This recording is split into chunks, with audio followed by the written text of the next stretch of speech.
Mesdames, Messieurs les ministres, Monsieur l'ambassadeur, chère Madame Albina de Boisrouvray, Mesdames et Messieurs, votre vie, chère Albina de Boisrouvray, pourrait faire l'objet d'un roman. Je m'étonne d'ailleurs que celui-ci n'ait pas encore été écrit, mais je crois savoir que des écrivains de talent sont présents ce soir. Et peut-être pourront-ils puiser entre les murs du Quai d'Orsay l'inspiration nécessaire pour se lancer dans le récit de votre parcours. Le roman de votre vie aurait pour premier décor Paris et New York, où vous grandissez. Le Maroc aussi, et la description de Neuilly-sur-Seine, des gratte-ciel américains et des souks de Marrakech suffiraient à créer une atmosphère propice au développement d'un caractère à la fois résolu et sensible. Résolu, vous l'êtes dès votre plus jeune âge, sans doute comme l'était votre père. Aviateur durant la Seconde Guerre mondiale et l'un des premiers à rejoindre le général de Gaulle, contre l'avis de sa famille qui soutenait le maréchal Pétain. Et comme l'était votre mère, également jeune bolivienne, qui fuit alors Paris et passe la frontière à Biarritz avec son passeport de jeune fille. C'est vrai? Oui, je n'invente pas. Hein. Et un bébé est caché dans la voiture. Et c'est vous. C'est vous. Vous grandissez porté par ce mot qui marque votre esprit, résistance. Il vous accompagne toute votre vie. De votre enfance et de votre adolescence cosmopolite, vous gardez le goût de l'étranger et cette curiosité qui vous caractérise. Très vite, vous développez un enthousiasme qui n'a d'égal que votre envie d'agir. Dès 17 ans, vous travaillez soucieuse de votre indépendance.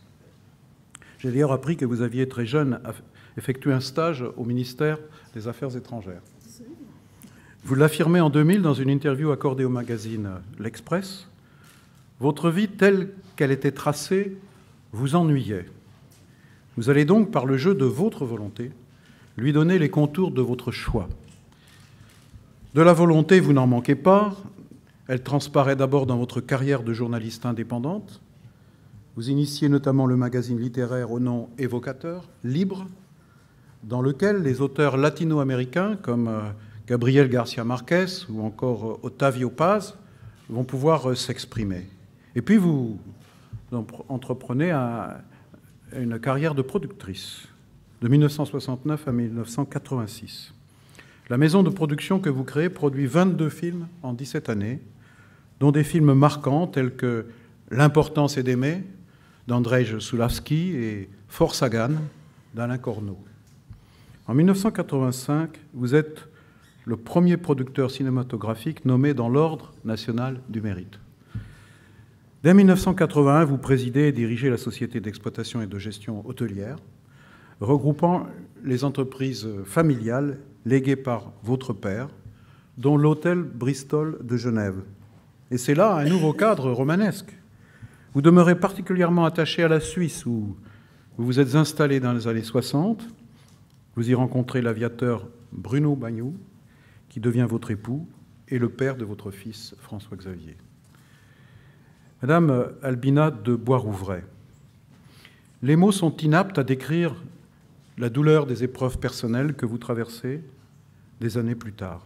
En revanche, ce que les mots peuvent dire et doivent dire, comme autant d'hommages à vous rendre, c'est le courage et la générosité hors norme dont vous faites preuve après la disparition de votre fils. Vous vendez votre entreprise de production cinématographique, les 3/4 de vos biens personnels, et vous vous engagez au sein de Médecins du Monde. En 1987, vous accompagnez Bernard Kouchner dans une mission au Liban pour distribuer des vivres aux réfugiés. L'année suivante, vous êtes frappé par cette phrase du docteur Jonathan Mann, alors chargé des programmes SIDA à l'Organisation mondiale de la santé, et je le cite, « En l'an 2000, il y aura sur notre planète des cohortes d'enfants orphelins, entièrement livrés à eux-mêmes, dont les parents auront été victimes de l'épidémie ou qui seront eux-mêmes malades. Vous décidez d'œuvrer pour protéger la vie des oubliés. Et c'est en 1989 que vous créez, entouré de votre famille et de vos amis, l'association et la fondation François-Xavier Bagnoud, consacrée aux enfants orphelins, notamment aux victimes du sida. Vous commencez par fonder des maisons où l'on donne aux enfants une ambiance familiale, des soins et de la nourriture. C'est déjà beaucoup, mais ce n'est pas assez à vos yeux. Le programme Village FXB, initié en 1991, vise à l'éradication de l'extrême pauvreté. Il incarne un changement dans la manière dont l'aide au développement est administrée. Votre objectif ? Soutenir un impact durable de cette aide au développement et permettre aux populations en difficulté de subvenir à leurs propres besoins sur le long terme. Et c'est dans cette perspective que vous cherchez à agir simultanément sur les 5 dimensions de l'extrême pauvreté: la santé, le logement, l'éducation, la nutrition et l'économie.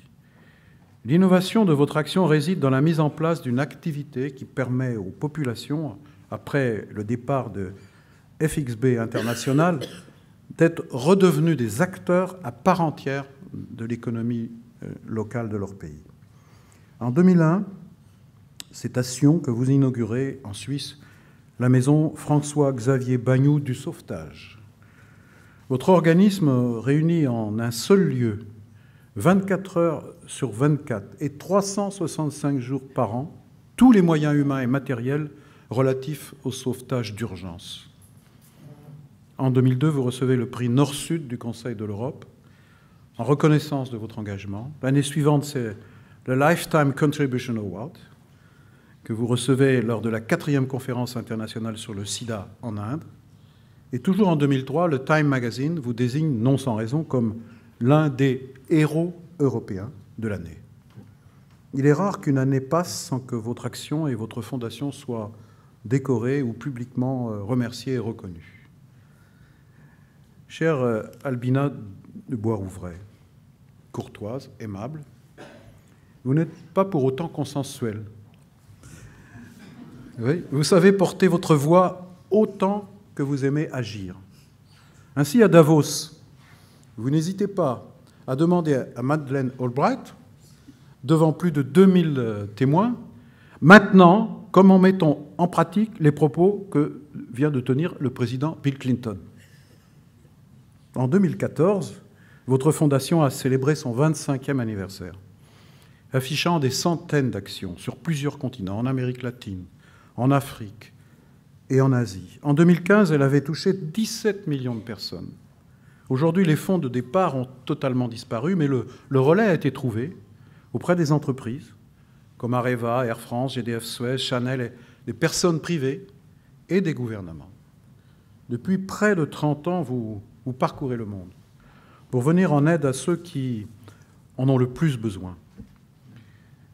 Vous qui avez su traduire votre douleur en action, vous continuez à consacrer toute votre énergie, votre créativité et aussi votre expérience d'entrepreneur au soutien de l'assistance humanitaire mondiale et du développement économique et social durable.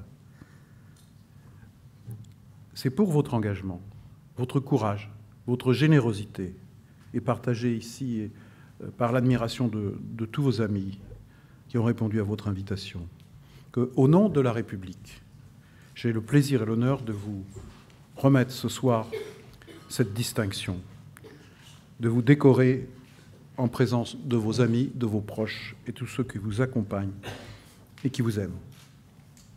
Albina de Boisrouvray, au nom du Président de la République et en vertu des pouvoirs qui nous sont conférés, nous vous faisons officier de la Légion d'honneur.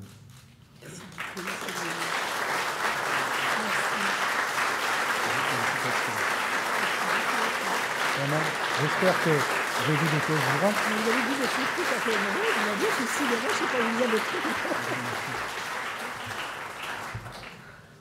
Waouh, presque a dit le ministre. Il a raconté toute ma vie.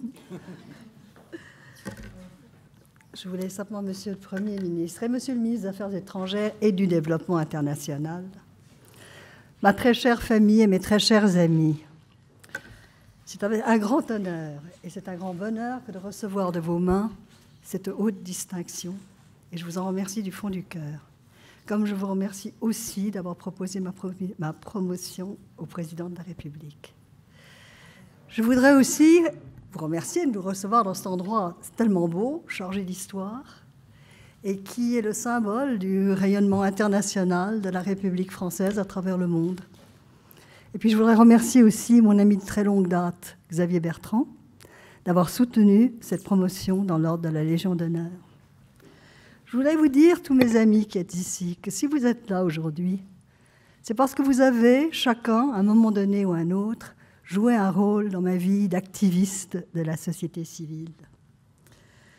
Mais je voudrais aussi vous dire que je suis ce soir très, très émue, Monsieur le ministre, car étant en quelque sorte non seulement une transclasse, comme le décrit si bien la philosophe Chantal Jacquet, mais aussi une transnationale, je dois dire que les reconnaissances si estimables que me fait l'honneur de me faire la République m'intègrent chaque fois un peu plus et intensifient chaque fois un peu plus le sentiment d'identité française de mes 37,5%, dont une grande partie sont du même coin que vous, la Bretagne, Nantes. Les 6 premières années de ma vie, effectivement, j'ai pris racine à New York. Et puis j'ai été ballottée 3 ans entre l'Amérique latine, la Suisse. Et de nouveau, j'ai planté des racines pendant 4 ans en terre d'islam, au Maroc. 2 ans dans un pensionnat anglais. Ce n'est qu'à l'âge de 15 ans que dans un internat des Hauts-de-France, je suis ravie d'avoir le président ce soir ici, que j'ai découvert ce qu'était la France, sa culture, et très ébloui sa littérature. Transculturelle aussi, car à 19 ans, comme le ministre l'a évoqué, j'ai fait une greffe dans les montagnes valaisannes suisses, où j'ai rencontré Bruno Vagnoux, je me suis mariée, et j'ai donné naissance à François Xavier, qui est le plus beau cadeau que la vie m'ait fait. Après mon divorce, effectivement, j'ai fait un court passage journalistique, un scoop sur la mort de Che Guevara à l'Express. Puis je suis passée au Nouvel Observateur, Politique Hebdo, Le Sauvage. Et j'ai créé cette revue que vous avez évoquée, Monsieur le ministre, avec mes amis Juan Goytisolo et les Sud-Américains. J'ai effectivement toujours été rebelle, libre, mais engagée. À 15 ans, ne comprenant pas grand-chose à la politique française, puisque je venais d'arriver, je manifestais pour l'indépendance de l'Algérie, qui me semblait une cause juste et démocratique. Et je voulais participer, et je n'ai pas cessé. Les idéologies, les groupuscules du monde m'ont vu passer partout. Et je me suis insérée en militante en 1977 aux Amis de la Terre avec Brice Lalonde et Christian Huguelot. Notre petit parti faisait 3%. Et je suis fière d'avoir fait 6,7% aux législatives de 1978. Et je ne sais pas si Christian est là, mais si tu es là, tu diras à Corinne combien je suis heureuse de voir que 40 ans plus tard, nos combats commencent à réussir. À aboutir, je devrais plutôt dire. Alors vous devinez que mon parcours, jalonné d'oxymores et truffé de contradictions, ne fut jamais et ne sera jamais un long fleuve tranquille. Oui, vous avez évoqué ma carrière cinématographique, qui heureusement m'a donné, pendant toutes ces années, un métier stable, pendant que j'élevais mon fils. Et à travers Almina Productions, j'ai eu le grand bonheur d'avoir rencontré et travaillé avec de merveilleux comédiens, scénaristes, metteurs en scène, des grands talents et de remarquables et précieux complices, comme Jean-Louis Livy, pendant des années, et mon merveilleux ex-mari, Georges Casati, toujours si aimant, si solidaire, et qui est mon meilleur ami depuis 45 ans. Et comme vous le savez, comme l'a dit le ministre, le 14 janvier 1986, François-Xavier a perdu la vie dans son hélicoptère, dans sa passion. Il avait 24 ans. Il commençait une vie pleine de promesses merveilleuses. Il avait trouvé sa vocation. Il voulait sauver partout où il était appelé. C'était un pilote chevronné qui avait accompli près de 300 sauvetages et écrit un manuel de pilotage dont on se sert encore aujourd'hui dans les écoles de pilotage en Suisse et en Allemagne. C'était quelqu'un de généreux, toujours dans l'action, quelqu'un de lumineux et de solaire, et ceux qui l'ont connu ici, comme Anne Dornano, peuvent en témoigner, et d'autres aussi. Mais elle l'a connu à l'école. Avec lui, une grande partie de moi est morte aussi, pulvérisée, et le reste amputé de l'essentiel et du goût de vivre. Or, depuis, effectivement, le début pratiquement de Médecins sans frontières, j'étais très proche de Bernard Kouchner. Et en 1987, je ne sais pas si Bernard est là ce soir, Christine l'est, et Alexandre aussi. Là, si tu es là, Bernard, je suis très, très émue que tu sois là. Très. Car tu n'avais pas oublié en 1987 ma demande de partir avec MDM. Et il m'a emmené, manu militari, car j'étais profondément déprimée, asociale, apathique. Il m'a emmené au Liban, comme vous l'avez évoqué, distribuer ses vivres et ses médicaments aux réfugiés de l'Ouest et de l'Est à Beyrouth. 2 ans, effectivement, je suis restée bénévole à MDM et j'y ai retrouvé la lumière de l'amour et les gestes de la vie. Merci à vous tous. Je trouvais que l'action si novatrice de Bernard et des médecins engagés avec lui, Dominique, Alain, Patrick, Jacques et les autres, était quelque chose qui répondait tout à fait à mon désir de changer les choses pour le mieux et que j'avais pensé trouver dans l'action politique. J'ai été compagnon de route, comme on disait au PC, de Médecins sans frontières, puis de MDM. Et c'était la juste réponse, ce qu'il faisait. La juste réponse de la politique en action que j'avais tant cherché. Changer effectivement la vie des victimes, quelle qu'elle soit, sans parti pris. Les plus en déshérence, persécutés, en danger, dans les guerres, les dictatures, même les catastrophes naturelles. Dénoncer en haut lieu et médiatiquement les abus de leurs droits humains, changer les lignes dans les décisions auprès de ceux qui en ont le pouvoir. Ce n'est pas seulement d'humanitaire, c'est vraiment des politiques mises en action et de la bonne gouvernance sur le terrain et dans les lois. Alors, en 1989, j'ai retrouvé effectivement un courage digne de celui de François-Xavier. Il avait un chemin, la mort l'avait coupé. J'ai voulu retricoter ce chemin fait de générosité en action afin qu'il ne soit pas sectionné. Et j'ai donc décidé de créer ces structures que le ministre a évoquées, la Fondation FXB, FXB International et le Centre FXB de santé et droits de l'homme à Harvard. J'ai choisi des enfants en détresse, d'appliquer la Convention des droits de l'enfant pour laquelle nous avions tant milité à Médecins du Monde, et d'appliquer aussi les droits de l'homme partout où la Fondation, l'ONG et le Centre interviendraient. Lutter contre la meurtrière épidémie du sida, était mondiale, par de l'information, de l'éducation, de la prévention. La plupart des gouvernements la niaient et ne faisaient rien. Sauver les orphelins du sida, ceux qui étaient infectés, ceux qui étaient vulnérables. Les élever, comme le ministre l'a dit, afin que, simplement pour manger, ils n'aillent pas rejoindre les cohortes de cette génération larguée, recrutée par les terroristes, les enfants soldats, le trafic de drogue, la prostitution, la criminalité.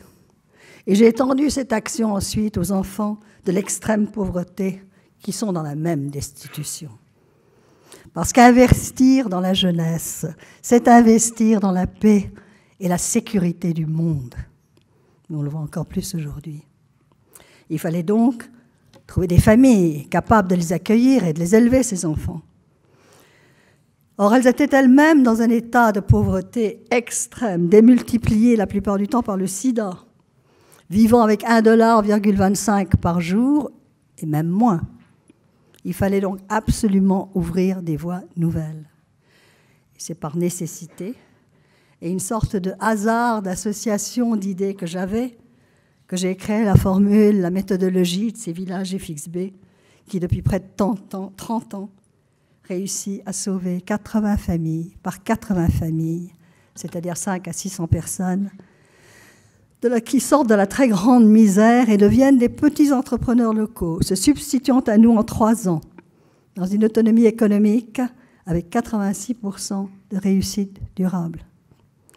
Dès le début, j'avais la conviction que seule une approche holistique, faite de synergie, d'interventions interconnectées, celle du lien entre santé et droits de l'homme que j'avais apprise du professeur Jonathan Mann à l'OMS puis à Harvard, que seul cela pouvait être valable pour faire des programmes non seulement de santé publique, mais aussi pour briser ce cercle vicieux de la pauvreté extrême que le ministre vous a décliné et réussir en développement.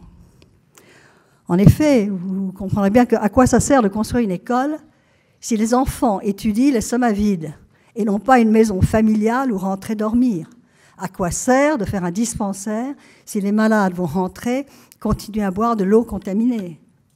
Donc, pas d'approche en silo, mais répondre simultanément à l'ensemble des besoins interdépendants pour extraire ces familles du dénuement total. Il fallait utiliser l'argent de la Fondation, ce que j'ai fait, investir sans compter, telle une bonne gouvernance de subventions sauvages et ciblées. Mais ainsi, seulement en assistance, tous les fonds de l'organisme auraient été dépensés sur les mêmes familles pendant de longues années, afin d'élever quelques enfants avec maison, éducation, nourriture, soins de santé, éducation, défense de leurs droits, etc. Donc il fallait absolument mener ces familles à leur propre autonomie économique. Et à l'époque, cette autonomie était donnée, mais en silo, par microcrédit, une petite entreprise. Or, nos familles noyées dans cette pauvreté extrême ne pouvaient même pas rembourser un petit prêt, aussi petit soit-il. Ma deuxième conviction fut de bypasser le microcrédit, qui était la solution prônée totalement à l'époque. J'adore Mohamed Yunus, et il m'a lui-même conforté dans ce que je faisais, parce que j'ai eu des doutes à un moment donné. Mais je me suis dit, je ne vais pas passer le microcrédit. Ces familles ne peuvent pas repayer.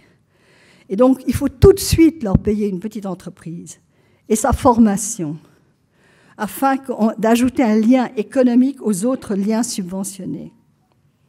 On ajoute la synergie de cette intervention qui se retrouvent liées aux autres, et traduire un paradigme de santé publique réussi en un de réussite en développement.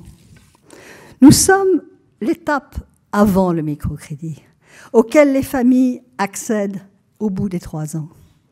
Et je suis persuadée du bien fondé de cette formule pour aider les migrants et pour les ancrer, les migrants économiques, chez eux, et aussi pour beaucoup de situations de réfugiés dans les camps et répartis en France. En près de 30 ans, FXB a soutenu plus de 13 000 familles dans le chemin de la dignité et de l'autonomie économique, puisque notre contribution de 100% diminue sur les 3 ans, et à terme, les familles ont acquis la capacité de financer les satisfactions non seulement de leurs besoins par eux-mêmes, mais d'élever les enfants. Nous passons à de nouvelles familles. En termes de coûts, 145 € en moyenne par personne, par an, sur 3 ans. C'est peu. C'est peu, mais ça fait près de 100 000 personnes en 28 ans. C'est presque une petite ville. C'est une petite ville. Et avec tous les programmes, Monsieur le ministre, comme vous avez évoqué, FXB Fondation et FXB International, nous avons touché la vie de plus de 17 millions de personnes à travers la planète. C'est un pays, le pays FXB, la grande famille globale FXB. Dans ce chiffre, il y a inclus les Birmanes que j'ai pu sortir des bordels thaïs grâce à un visa obtenu par mon cher ami ministre Georges Kiejman. Je ne sais pas, il m'a dit qu'il se sentait tellement fatigué qu'il ne pouvait pas venir. Je lui ai dit qu'il y avait des chaises. Je ne sais pas s'il a pu venir ou pas, mais merci Georges. Il a également toutes les personnes en fin de vie accompagnées chez elle à domicile jusqu'à la fin, en France, car FXB est aussi ici. Je suis fière de cette initiative que j'ai démarrée en Suisse en 1992 et que j'ai répliquée en France en 1997, grâce au soutien, encore une fois, de Bernard Kouchner, et je le remercie encore infiniment. Ministre de la Santé, il nous a accordé subventions et agréments, car avant, nous travaillions largement au-dessous du radar. Depuis, l'équipe de soins palliatifs à domicile FXB est devenue formatrice des HAD de l'assistance publique, qu'elle a rejoint par l'HAD de l'hôpital de la Fondation Croix-Saint-Simon. Je remercie ma chère Antoinette de nous y avoir accueillis avec tant de générosité. Aujourd'hui, le Centre FXB de santé et droits de l'homme à Harvard fait un travail de recherche sur les populations roms. Béatrice, je pense que ça t'intéresse. De Paris, Lyon, Strasbourg et Marseille. Le centre collabore sur le terrain avec MDM, les Enfants du Canal, le Secours catholique et les agences de logement Adoma et Habitat Alternatif Social, et aussi avec la préfecture de Marseille. Le centre aussi participe à des journées d'échange avec Sciences Po. Myriam Zuber dirige ce travail sous l'égide de la très compétente professeure Jackie Baba, qui est la directrice de recherche du centre FXB. Et Jackie vient de participer à une conférence sur les modèles d'intégration en France et aux États-Unis, organisée par le Consulat de France à Boston. Bien sûr, je dédie cette décoration à mon fils, François-Xavier. Et je la partage avec mes précieux et précieuses collaborateurs et collaboratrices de France, Suisse et États-Unis, ainsi qu'avec les remarquables équipes FXB si fidèles du terrain, sans lesquelles rien n'aurait été possible, ni ne serait possible, ni ne sera possible. Avec tout ce travail global que je viens de décrire, j'espère avoir contribué, au nom de François-Xavier, à réparer des équilibres, à rétablir de l'aide vitale et solidaire sur l'humanité si meurtrie de notre planète, d'avoir répandu de l'amour et de la justice et de continuer à le faire. Et un peu de ce que Jean d'Ormesson décrit si joliment comme la lumière fragile du beau et du bien. Merci. Merci.